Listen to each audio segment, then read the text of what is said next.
So at the end of the video, we're going to do a question, and there's two criterias. You'll need to subscribe to our channel and then comment your answer to the question down below, and you'll be entered to win one of our monthly drawings that we're gonna have on our YouTube channel. Hey there, Michael Church with Basement Ninja, and today I want to talk to you about an economical way to waterproof your basement that we're now offering in all of our service areas. Stay tuned.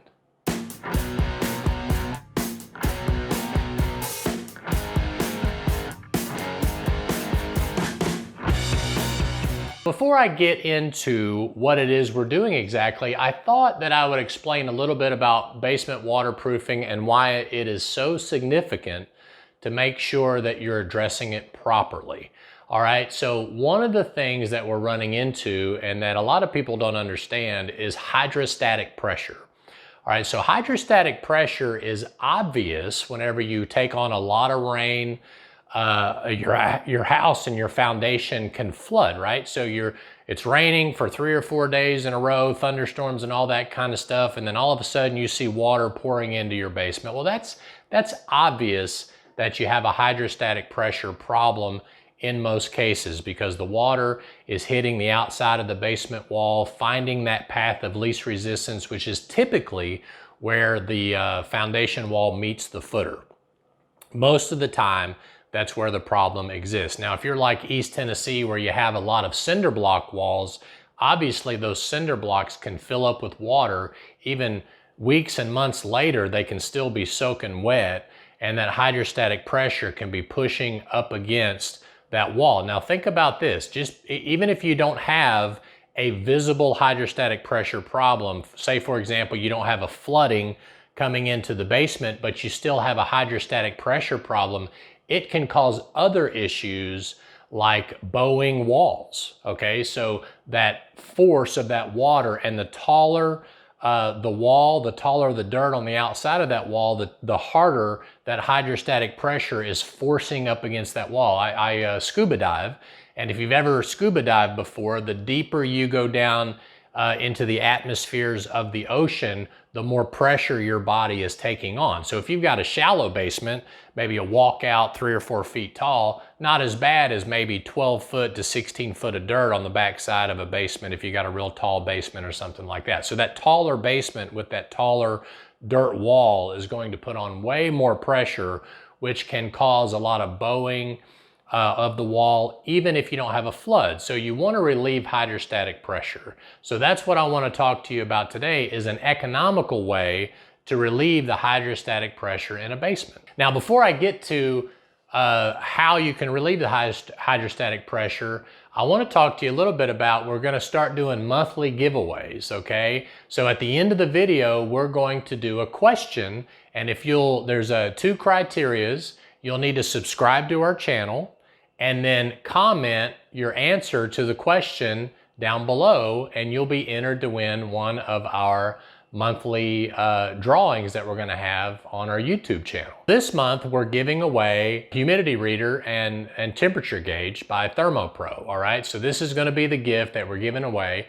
So anyway, just wanted to let you know about that. So again, subscribe to the channel, and then at the end of the video, look for the question and answer the question down below. Okay, so as I mentioned before, this is an economical way to fix hydrostatic pressure in the basement. Now, this involves very little excavation of the concrete in the basement. You're still gonna need to excavate a pit for the sump pump to sit into, but the rest of the basement, we're gonna install what's called a baseboard waterproofing system. Now, this will actually sit above the slab, okay? As you can see in this video, here's the ninjas installing this down in Chattanooga, Tennessee, and this is sitting above the slab, all right? Water is going to hit the back side, so we're gonna drill weep holes above the slab in the block. If you've got concrete walls or stone or brick, you don't need to drill weep holes, but if you've got cinder block, you're gonna drill weep holes for the water to come out of the cinder block,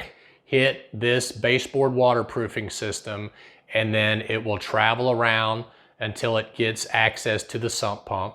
as you can see. So the other thing that we do with this basement waterproofing system is we use a special adhesive that is designed specifically for this program.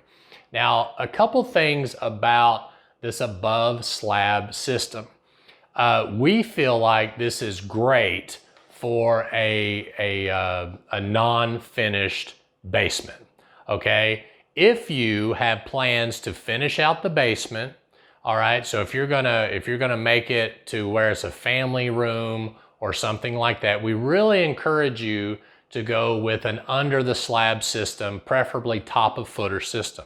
But if you got a situation where maybe you're just gonna paint the basement walls, or you're gonna put plastic up the walls of the basement that'll feed into the baseboard waterproofing system, and you're gonna leave the basement unfinished, we feel like this is a great way to do that. And the reason why I would rather us install it this way instead of finishing out the walls, not that you can't finish out the walls, but one of the things that we find is that adhesives eventually will fail, okay? And since this system relies on an adhesive, we want to be able to access that adhesive to do maintenance on it, to replace it if necessary or whatever. So if this system is behind a wall cavity, it's going to be very difficult to do that. Now keep in mind, the manufacturer says it's okay to put a wall over this system. We just feel like it's better to leave it exposed so that in the event that this system does require maintenance by replacing the adhesive for whatever reason, which is part of the system, that it's easier to do in an unfinished basement. A garage is also a great place for that. A crawl space basement combination is also a great place for that. So anyway, it's a great system. It's really good since we're not moving or removing a lot of concrete and earth. It's an easier install, which means it's a less expensive install. All right, so if you or someone you know is looking for an inexpensive install for a basement waterproofing system, we encourage you to check out our baseboard basement waterproofing system by Basement Ninja. Okay, so before I let you go, first of all, I want you to take a look at the question right here and make sure, as I mentioned before, if you want to be entered into our drawing, that you would just need to answer this question. But secondly, I want to make sure everybody out in America understands that Crawl Space and Basement Ninja is still looking for business owners to join our family. So if you're in Oklahoma, Virginia, Maine, Maryland, Georgia, Alabama, Mississippi, no matter where you are in the country, we want you to contact us through our franchise page, franchise.crawlspaceninja.com. We want you to join us. We get hundreds of people asking us, when are we going to be in your local area? So make sure, if you're an entrepreneur, if you've just retired from the military, if you're a corporate business person that's looking to start their own business, we can help you. As a matter of fact, our Columbus, Georgia franchise has been taken off, as well as our Nashville, Tennessee franchise, and even our Northwest Atlanta franchise is doing well. So my name is Michael Church with Crawl Space Ninja and Basement Ninja, and we hope you make it a happy and blessed day, and we'll see you later.